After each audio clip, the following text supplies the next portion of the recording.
You are listening to Three Kitchens, a member of the Alberta Podcast Network. Locally grown, community supported. Join your hosts, Aaron Walker, Heather Dyer, and Sarah Somasundaram. What's for dinner? Did you know you have a superpower? No, we're not talking about flying or reading minds, although those would be pretty cool to have. You have the incredible ability to help young people see their own superpowers. Boys and Girls Clubs and Big Brothers Big Sisters of Edmonton and area, also called BGC Bigs, need you now. Consider sharing your time with a young person. They want to hear your stories. Over the past year, BGC Bigs heard from young people that having a mentor means they're less likely to have anxiety, feel isolated, or struggle with their mental health. But there are more than 600 young people waiting for a mentor in their lives today. Explore how you can get involved and watch our community change, one life at a time. There's currently a need for mentors in the Big Brothers Big Sisters or Big Siblings program, in school, for our Youth in Care program, and for the new PRISM program supporting 2S LGBTQ plus young people. There's also a need for virtual tutors who can support young people as they transition back to school and are dealing with the learning loss over the past 2 years. Join BGC Bigs for a virtual coffee or apply now at bgcbigs.ca or Google BGC Bigs Edmonton. Your priority, their future.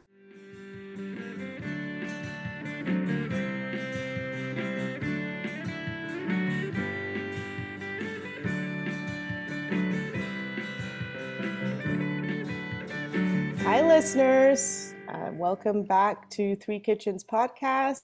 This is Sarah Somasundaram with my two co-hosts, Heather Dyer and Aaron Walker. Hello, hello. Hi. Hello. So we're doing something a little different today. We're actually, two of us are sitting in a different location, so our audio might be a little different. Oh, and that's my dog. Sorry about that. Hello, Archie. Good morning. He also was like, I'm here, Sarah. Not only are your co-hosts here, but I'm here, mommy. That's right.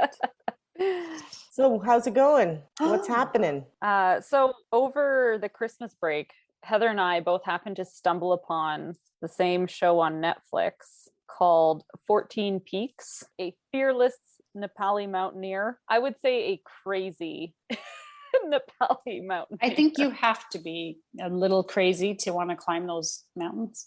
He wants to summit all 14 of the world's 8,000 meter peaks in 7 months is his what the documentary is about. It's absolutely insane. And when you put it down to 7 months, you're like, oh, well, maybe like 2 a month or whatever, but he's doing like 3 peaks in like 48 hours kind of nuttiness.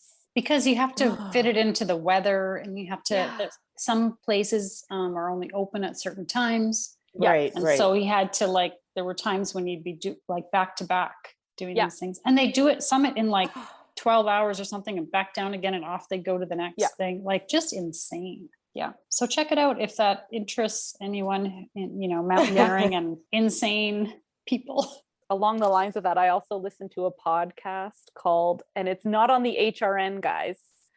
I listened to a podcast. It's called the Modern Adventurer podcast, and it's with John Horsfall. And it's all these people who have done these incredible adventures, like walking across Mongolia or biking around the world, or all these kind of like extreme adventure people. It's all very, very interesting to listen to, because I never really want to do any of those things. I know, like, Heather, didn't you run a marathon once? I don't think that's along the same lines at all. Well, see, that even ups it from anything I've done. So like, I look up to you and I'm like, wow, she trained and ran a marathon. That's amazing. So, it's always a good pick me up to listen to. Sometimes in January, it feels like you're just dragging your feet through everything. Yeah, and then February hits. Yeah. And today is Blue Monday. Oh, is it? The most depressing day of the year, they say. It's not like an official holiday or anything. I don't know who says, but the most depressing day of the year, because the holidays are now done. It's still kind of bleak out there. Your credit card bill has arrived. Yes, maybe you haven't yet got those resolutions kickstarted. Or the resolutions you made sucked and you're like, oh, I hate this. Oh, that could be. I already fail. Yeah, you've already failed on your first resolution. Yeah. Yeah, that's it, isn't it? Yeah. Yeah. I don't make resolutions on New Year's Eve. I make resolutions in the spring when I start to wake up. Yeah. Yeah. I thought, you Good know, plan. even listening to the radio this year, I think I turned it on New Year's Day or shortly thereafter. And their advice was like, take it easy, everyone. Let's not talk about resolutions. Let's just talk about surviving the day. That's right. Yeah. Listening to someone do something crazy like 14 mountains. yeah. Yeah. And it makes me feel like, if you can do that, then I can surely do the laundry that I need to do today. Yeah, I suppose. Good point. So that's going to help me on my Blue Monday. Oh, good. Blue Monday. You know what's going to help me on Blue Monday? What? Dumplings. Yeah. Dumplings. So that's why we are sitting here in a different place. In the kitchen. Do I need to move to my kitchen yet? Oh, do you not have your stuff set up? I have nothing. There were no instructions, were there? No. Oh, sorry. Yeah. Set I your don't have stuff anything up. set up. I'm just sitting in my kitchen. Was I supposed to Oh, set something up? Yeah, sorry, guys. Yeah, I want your, yeah. So wait. Let me bring this in and then you guys can set it up. Okay. Okay, good All point. right. I told my co-hosts that we were going to do something a little different today. I actually had this planned a while ago and I love dumplings. You guys know that. I'm going to teach you how to make or fold a new kind of dumpling. I've made the Nice. filling. I made it a little different. We're going to talk about that too. But I also wanted to tell you sort of a story that was around dumplings. Ooh. And then we realized that Chinese New Year was coming up. Mm-hmm. And so we went, okay, well, kind of all the stars are aligning. And so I am getting my co-hosts now to go to their kitchens and set up what the little kits that I dropped off to you this morning. It's got a dumpling mix that is already done. It's got your dumpling wrappers, and you need a bowl with some water in it to dip your finger in, because you're going to seal the dumplings. When you open your dumpling wrappers, and I gave you a full pack. When you buy wrappers or dumpling wrappers, they come in this plastic, Right. really thick sort of plastic wrapping. I like to always keep them in here, even if you don't use them all. Okay. You can put them into a Ziploc bag. I find that when you take them out and put them into a Ziploc bag, they get soggy. Oh, okay. Good to For some know. reason. I don't know why. So that's why I gave you a full pack. Okay. Oh, Thank you. So open it. All right. So you guys set up? Yes. Ready to go? I have Okay. wrappers open.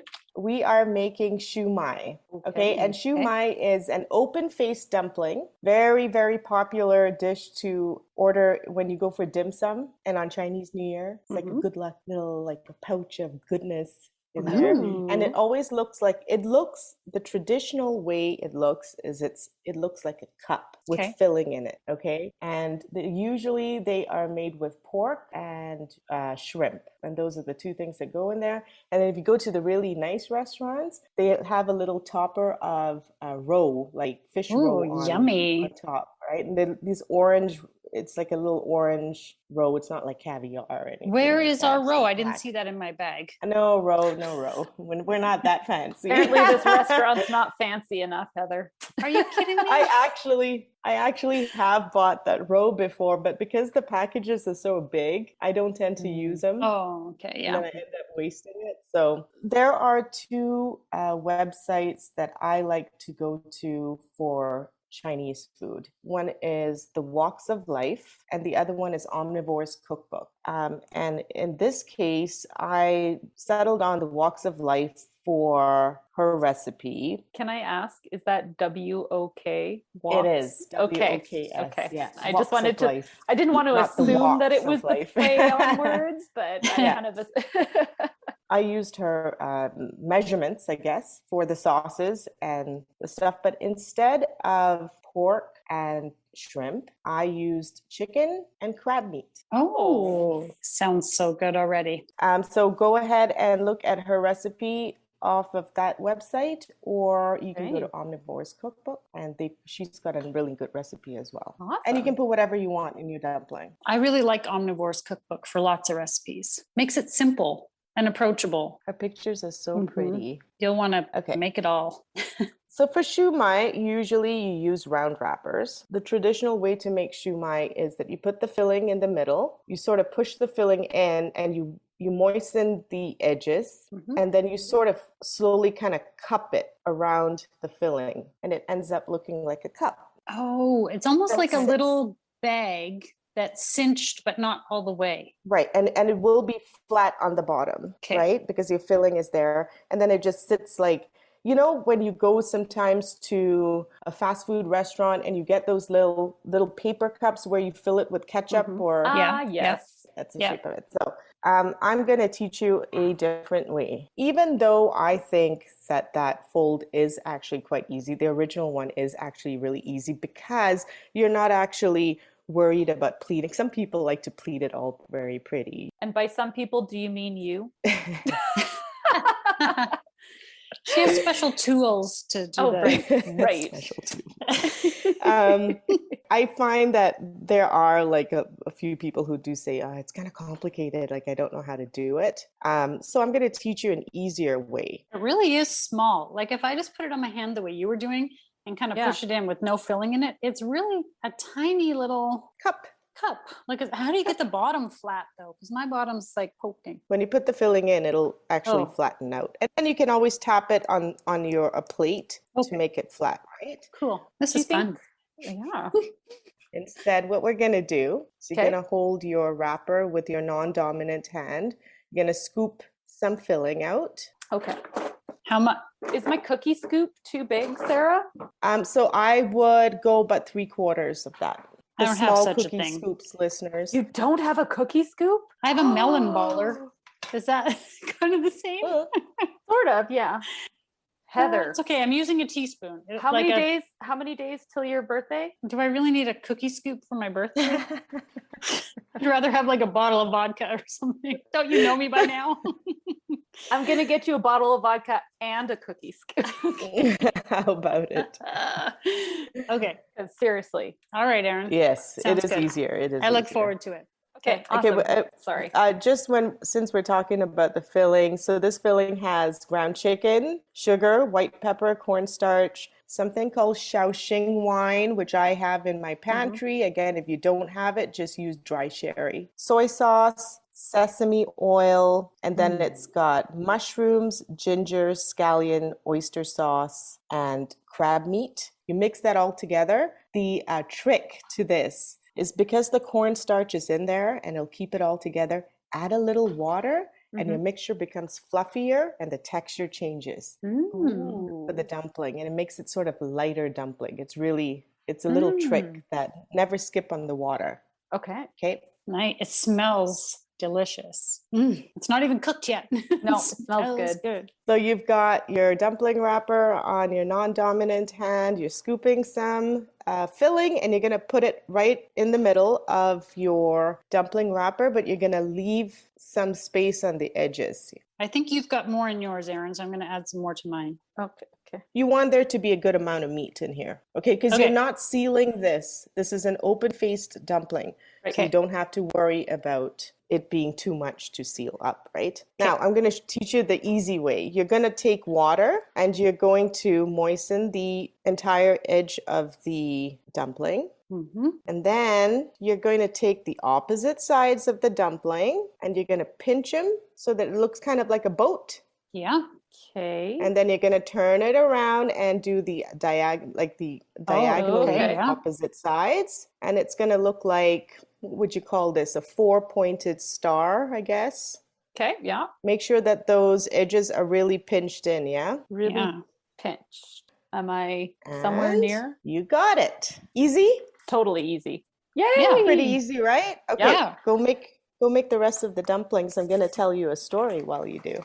Okay, and we just set them on these little parchment squares you gave us? Put them on the parchment paper. You guys are using metal steamers, correct? Yes. That's correct, yeah. So what I heard about metal steamers is you might want to just lightly oil the steamer and then put these dumplings on the parchment paper and they won't stick. Okay. Oh, when we put it in the steamer. Yes. Okay. Okay, ready? Yes, tell us a Ready story. for a story about dumpling makers. Okay, so this story comes from Macau. A cow? Macau. Oh, Cow, not a sorry. cow. I'm like, what kind of cows tell stories? I've never heard of this It's before. about a cow that makes dumplings. No, it's not never about know. a cow that makes dumplings. Hey, you do never know. So this is a story about some fantastic dumpling makers, but specifically they were very well known for their baos. You remember baos, guys? Yes. Is a bao considered a dumpling? Well, yeah, we call it dumplings, Oh. but it's not a dumpling. Okay, It's okay. baos. They're steamed buns with different kinds of filling in it. And if you listeners are unfamiliar with it, there is, what episode was that? The very Number first one, episode our of very first one. season 1, episode 1. We go through we talk about baos and we actually make baos and they're good recipes. Well, in Sarah there, makes so baos. check it out. We didn't make bao. We You guys enjoyed. ate it. Sarah puts little cute faces on it and everything. So Yeah. check it out because they look adorable. And we had a friend that made the recipe and she said it worked out good, didn't she? Yeah, Mhm, that's right. Baos are a thing for Chinese New Year, another must-have for Chinese New Year. Anyway, there's this restaurant in Macau, not the cow, Yes, yes. Macau. Okay, we got it. And this was during the Portuguese rule, like years and years ago, right? And this restaurant was called the Eight Immortals, and it was very well known. And I guess it was also linked to a famous landmark place, like a hotel called Eight Immortals Hotel, which I think is still there. And the restaurant was owned by a man named Zheng Lin. Okay. And so this guy is from China. He comes in from China and he was a former street vendor. And obviously he cooked really well and he was able to save up and start this restaurant. And he was really, really dedicated to this restaurant, and his entire family gets involved in running this business. And I don't mean just like the wife and the kids. I'm talking about like cousins, aunts, uncles, like everyone in Macau is involved in running this business. They become really successful because they are making these fantastic baos and, they start making money. And they're so dedicated to this restaurant that they even live right next door. Like their house is right next door. They're really successful, really popular, doing really well. All of a sudden, something comes up and they have to suddenly go back to mainland China for a short time, right? So they have to close their restaurant. And of course, this is a money maker for them. And this is their livelihood. And so they close their restaurant for a few days, but then they decide to ask their friend to look after their business and house for them because they're not sure when they're going to get back, right? And this friend of theirs, he has worked in the restaurant before, so he knows what to do. He knows the ropes, and he agrees to take care of things while they are away. This really good friend of theirs, his name's Huang, he moves into their house and he reopens the restaurant and he starts taking care of things. And the restaurant runs really smoothly. It's doing really well. He's like a really good friend. Like he really dedicates himself to making this restaurant really successcul. Nice. He's doing a good job. Huang is so nice. Huang is such a good guy. So the Li family, they're still they were supposed to be in China for a few days. They weren't sure how long they were going to be away for. But then a few days turn into weeks. Uh-oh. And then the weeks turn into months. And Huang is still there tirelessly, running the restaurant. Very still nice successful. Totally. I hope they're paying him. Were they paying him too? Were they paying him?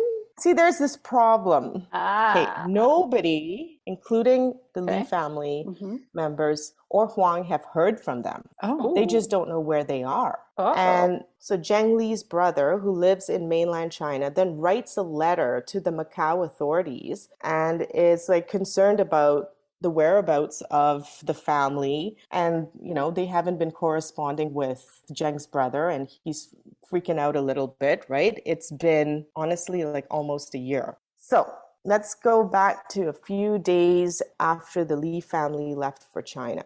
On the 8th of August, 1985, there are some people out for a swim and they come across some body parts. Ooh, yuck. Oh, no. That's not what you want to find when you're swimming. No. And then over the next few weeks, more body parts show up on the beach. Oh, at first they think because nobody has been reported missing, seems like there's no foul play. They think that it was sharks. Just some run-of-the-mill body parts. it reminds me of when feet were washing up in Vancouver. Remember that? Yeah.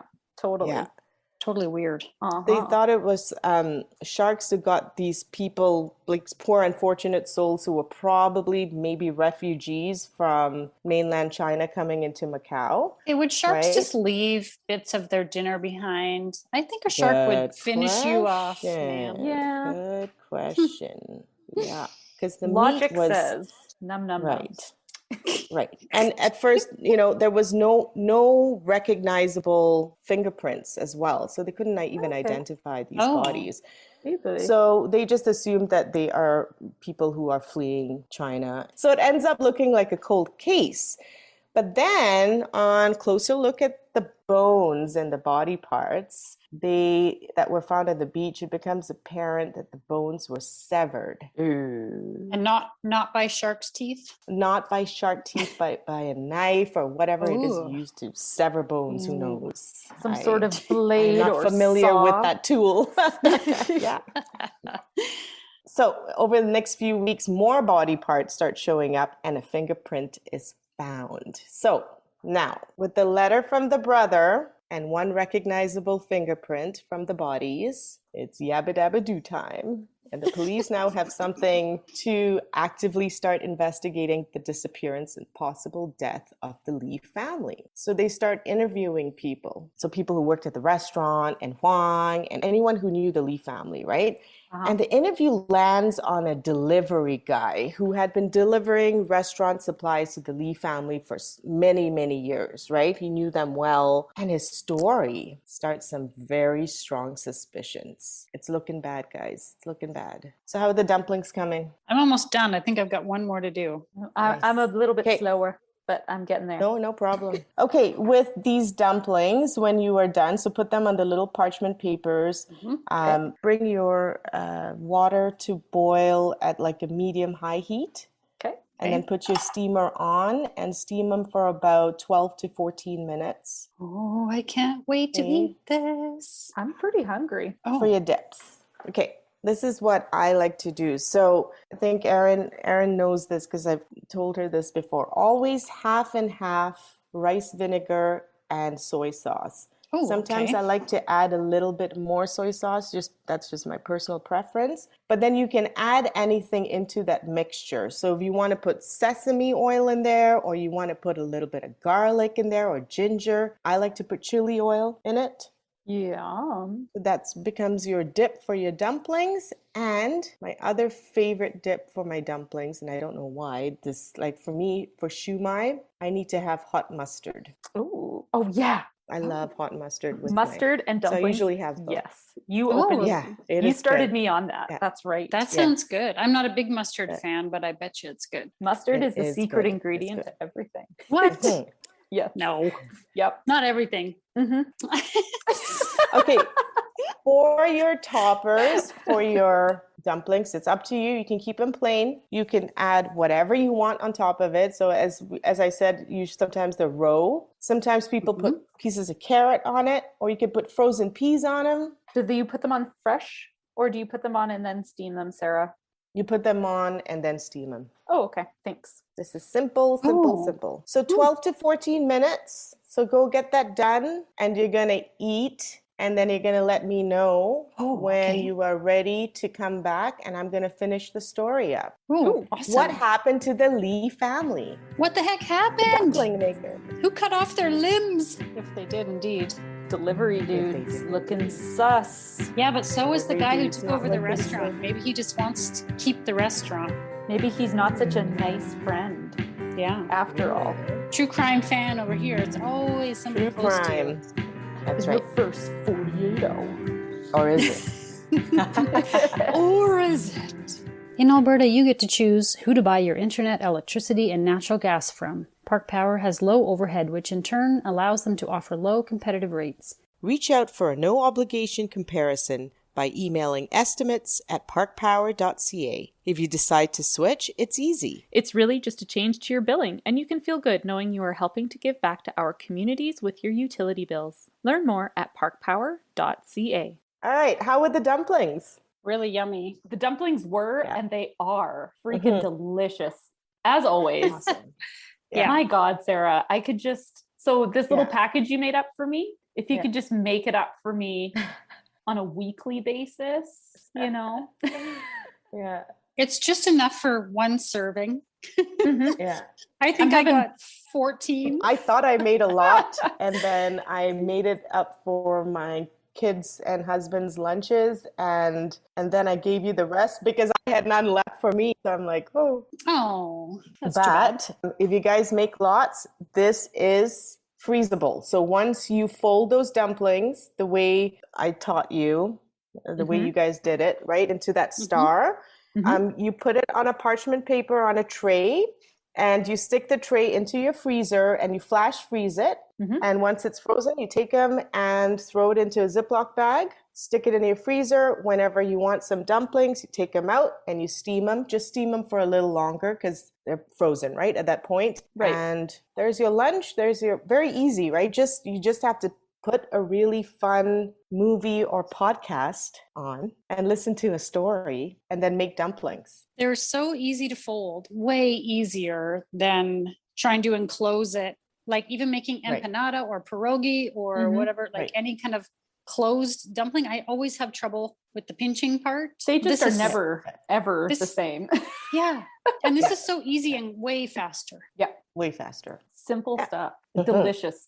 I think I see what you mean by like the filling becoming puffier, because when it cooked up, it kind of like a little bit. Yes. It did puff. So it makes it lighter inside. So it's not dense like a regular meatball, right? It's a little lighter. This reminds me of, and it may be from the Omnivore's Cookbook, I can't remember, but there's a meatball recipe, the pork one. Meatball that you also mix water into. And the idea is that it makes it lighter and it goes farther. You're stretching the meat so that you can make more of it because it's expensive, right? Yeah. If you like really making works. pork meatballs, Heather, you have to have a cookie scoop to do so. Am I right, Sarah?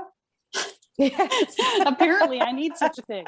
I'm sorry. I'm still fixated on the fact that you don't have a cookie scoop, because it works really good for all fillings. Yeah. Okay. And sometimes filling sticks to your fingers. So when you use the cookie scoop, it actually really helps. It makes everything way faster stuff. Now that my hunger's been satisfied, my curiosity needs to be.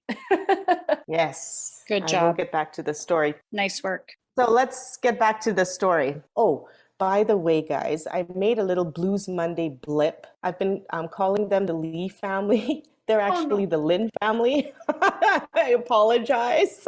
I forgot the N in my notes.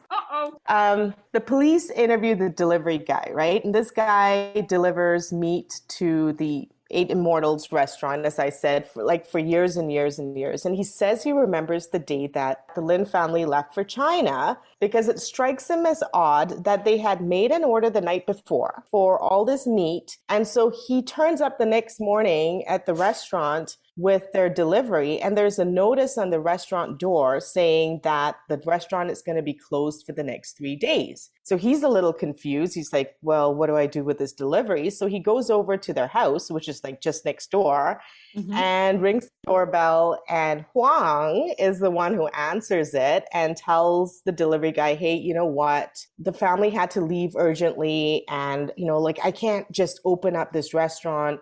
Give me a few days and it'll open up, and we'll be back to running this restaurant again, right? So the delivery guy is like, okay, I guess. And, whatever, he's got other things to do. So he goes about doing his own deliveries and doesn't give a second thought to it after, right? So then the police are like, okay, maybe we should go talk to Huang, because it looks like something's not adding up. Sussy. Sussy. Sorry, I hang around my 11-year-old son for too Okay, many but days. sussy. I haven't heard that one yet. Okay. You can add any ending to sus. Man. Super sussy is what he would say. Super sussy. Okay. So the police look into Huang first before they question him, right? They start looking into him, and the guy's from China. So like China records and Macau records, they share them and everything. But they can't find any record of this Huang guy from China, right? They just don't know anything about his past. They find out that he had a different name in China. So here's Huang's story.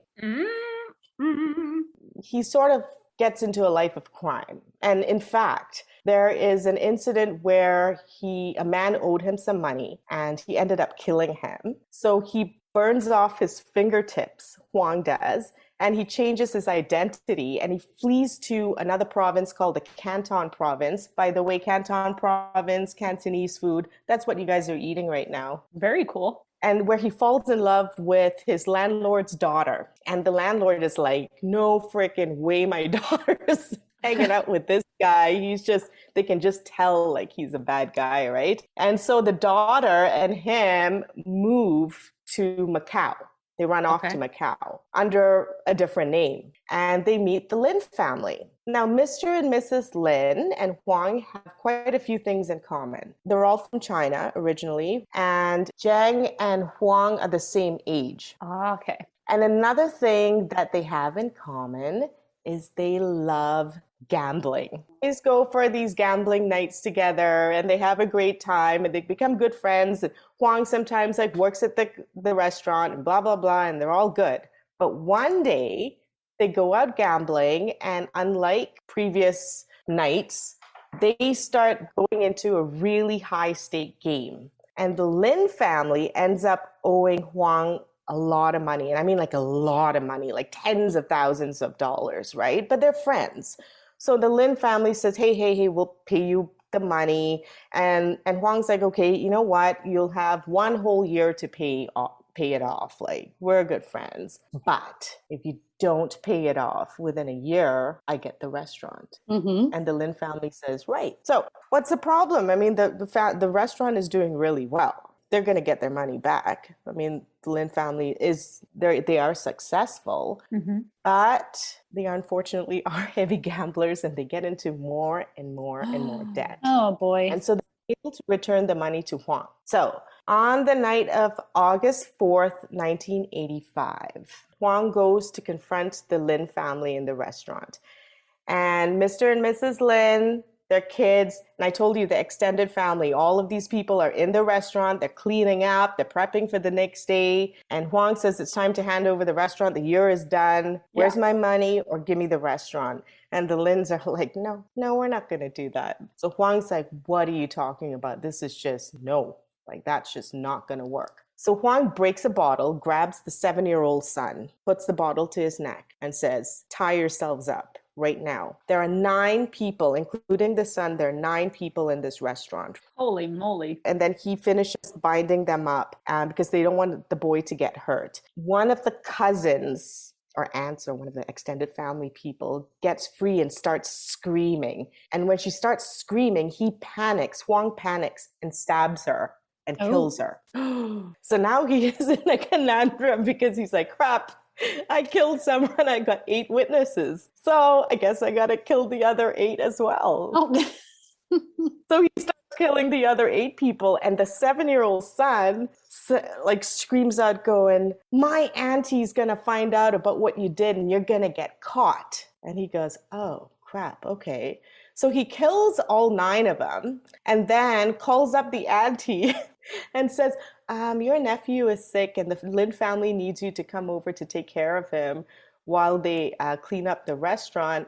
And so auntie comes over and he kills his 10th victim. Oh, boy. Okay, so 10 murders. Huang then proceeds to, let's just say, deconstruct these bodies and dispose of them, right?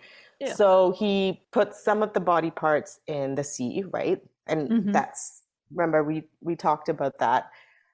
Those body parts turning up on the beach. He then gets the key to the Lin family house and the deed to the restaurant, right? He takes over the business, and I assume to make his money back that he lost. He's also in possession of all the documents of the parents, the kids, the extended family, like you're talking about student passes, passports, like everything. So when the police raid his house, they find all this evidence. In the meantime, he tries to flee Macau because he realizes the police are on to him, but he gets caught. So don't worry. He ends up in prison in 1986. So this is about a year after the murder. So imagine he went basically a full year getting away with this, right? Yeah. And what is also interesting is more body parts of these victims were found in 1989, which was 4 years after the murders, in a dump, like a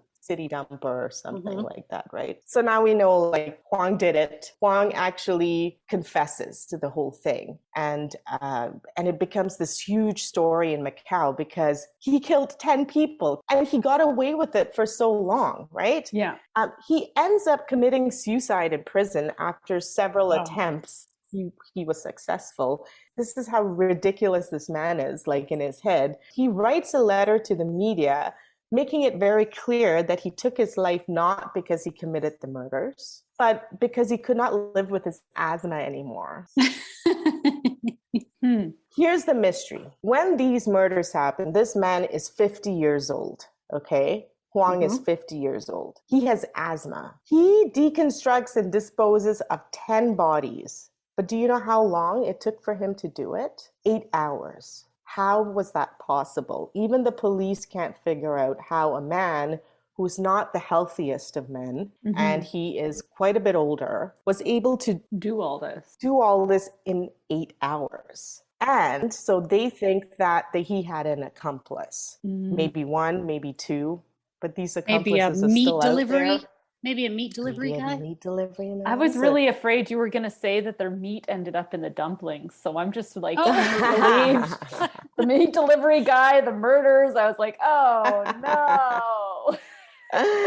There's more, guys. There is more. So the urban legend in Macau, because this story is known as the 8 Immortal Restaurant Murders, but the locals know it as the Bao Murders. Not all the parts of the bodies were found. She's right. Erin is right. No, please don't say that. Erin's expression is like, what the fuck? And this restaurant was extremely successful. Everybody was eating there. Oh, yeah. The rumor is that the customers were eating the evidence and that they, in fact, were what they ate.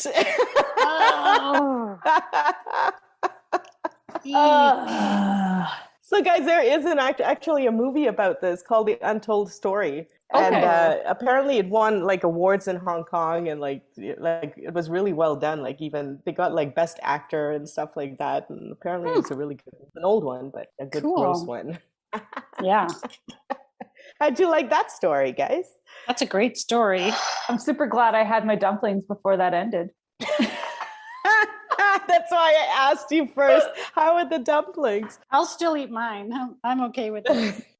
Okay, so Heather, I want to know the mustard, game changer. Yummy. Yeah, right. It's good with. I don't know that I could I wouldn't say like I can't eat them without mustard, but it's tasty for sure. I'm just not the biggest mustard fan, so I could take it or leave it. My son, I don't know if you heard him in the background, but he came up and he ate a couple of them and he liked the mustard with his. Oh, good. But he's a big mustard.